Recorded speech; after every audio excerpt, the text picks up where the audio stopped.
The bars and restaurants in San Francisco say the city's new Prove You're Vaccinated mandate could have extra consequences like longer lines to get a table, and that the new rules are adding to the workload of restaurant workers at a time when the entire industry is already dealing with the fact that they don't have enough workers.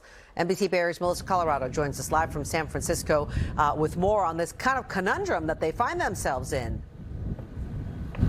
Well, Jess, right now we're along the Embarcadero, and any restaurant along the Embarcadero is going to attract tourists who might not know about this new vaccine rule that goes into effect this coming Friday. So what we're likely going to see, the hostess of a restaurant, perhaps waiters, taking on the role of vaccine bouncer, letting in those who have proof of vaccination and stopping those who do not.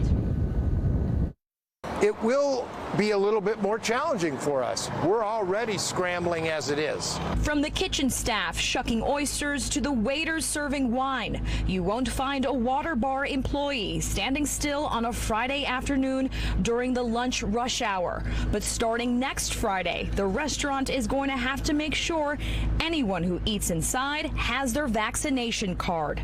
We are, scrambling to try to find people to work with us. This particular check-in and verification is going to really add one more, if not a couple more people into the process. One scenario that worries Pete Sitnick, how to handle a large group where only one person is not vaccinated. It's a concern he brought up to Supervisor Matt Haney, who happened to be dining outside. We're nimble.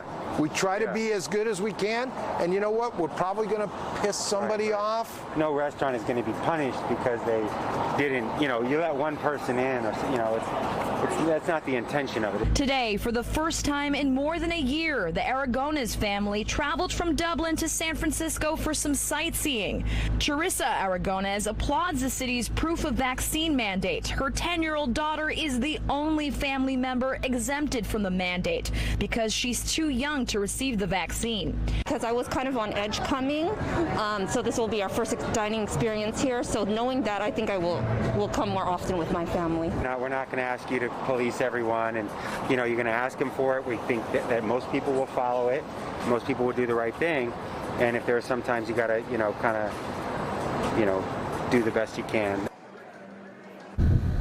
Now, if you want to go retail shopping, if you want to do some grocery shopping, no proof of vaccination needed there. But of course, you're going to still need to wear that mask indoors. That's the latest here in San Francisco. I'm Melissa Colorado, NBC Bay Area News.